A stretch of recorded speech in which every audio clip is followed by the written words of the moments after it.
I'm still at Gamescom 2025, but as you guys know, drama never sleeps. And admittedly, neither do I. Which brings us to today's video topic: Etheria Restart removes freeze summoning from events.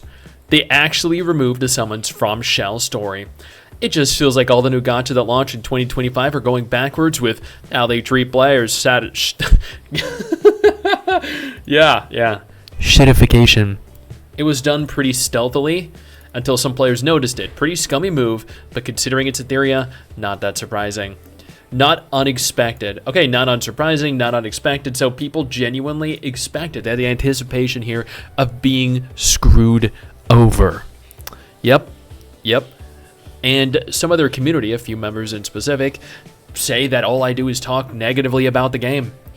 Well, for those of you that are still playing, do you feel positively about this? Is this a good move in the correct direction for all of you? How do they keep making stupid decisions thinking this will get them more money when this is just going to make more people quit?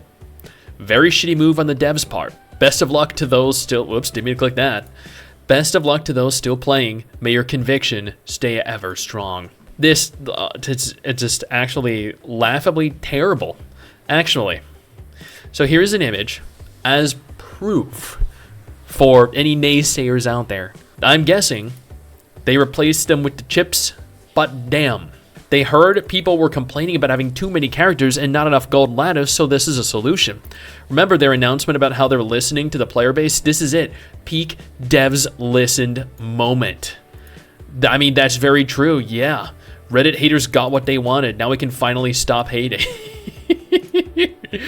Now y'all can finally have what you want, the player base to leave and the game to die. So that right there, proof, evidence that the game is dying, the game is almost dead, right? Should that be the title of the video? Etheria Restart is dead, time to move on?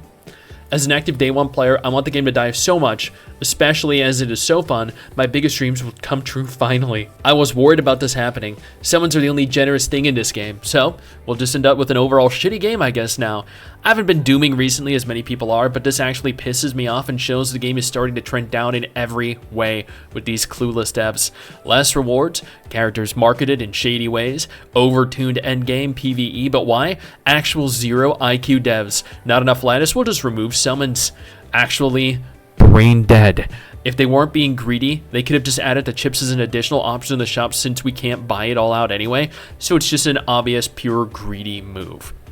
Honestly, I hate to compare to Wuthering Waves because I don't think this is necessarily the same thing, but something that WoWA does better than games like Genshin is it offers us the ability to purchase dupes for characters via the Afterglow coral.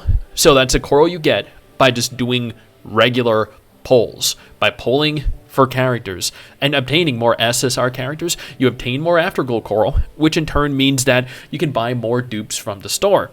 You can buy more dupes from the store, which means you have to spend less on characters to guarantee limited characters as and when they become available.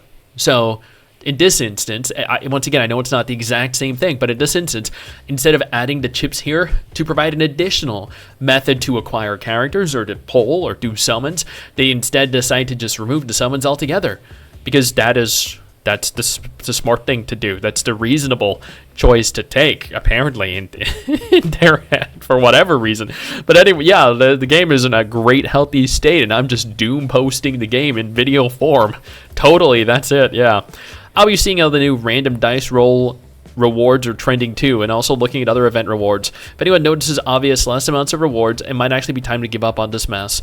It really sucks because imagine what a wonderful job a competent dev team could have done with the core game.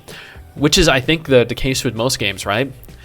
You have a good game and you look at it and you're like, man, if the devs actually just took a minute to care, to actually give a fuck about this game and not just prioritize revenue, it would actually be really, really good. It's like what Sega are doing right now with Persona 5 to Phantom X. Now, they haven't actually done it yet, but they promised so many things players wanted.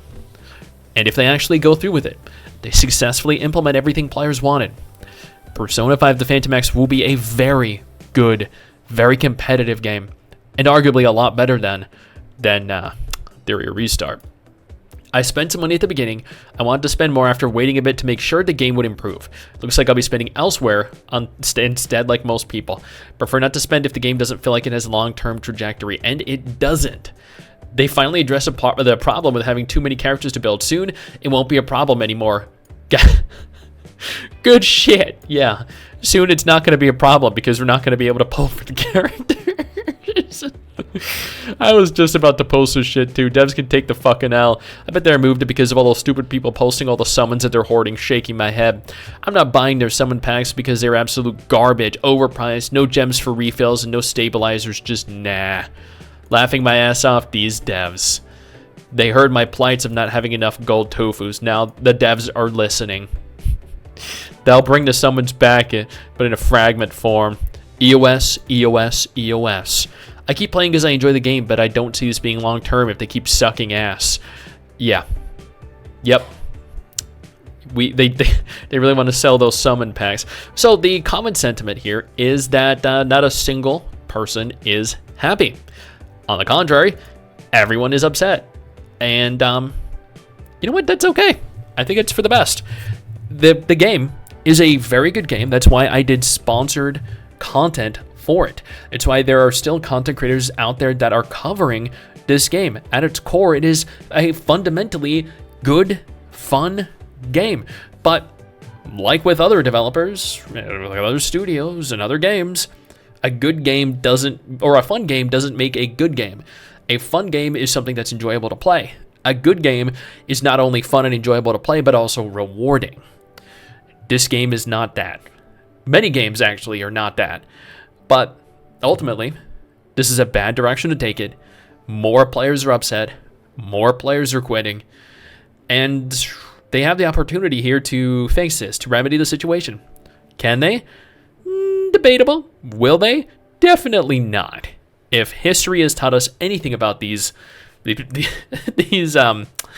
very talented, very passionate devs, it is that money is very important to them. Not in the long term, in the short term. Instead of having a good game that makes a moderate sum of money indefinitely, they'd rather have a crappy game, make a shit ton of money in the short term, and then die off an end of service. So clearly they're not thinking with their heads.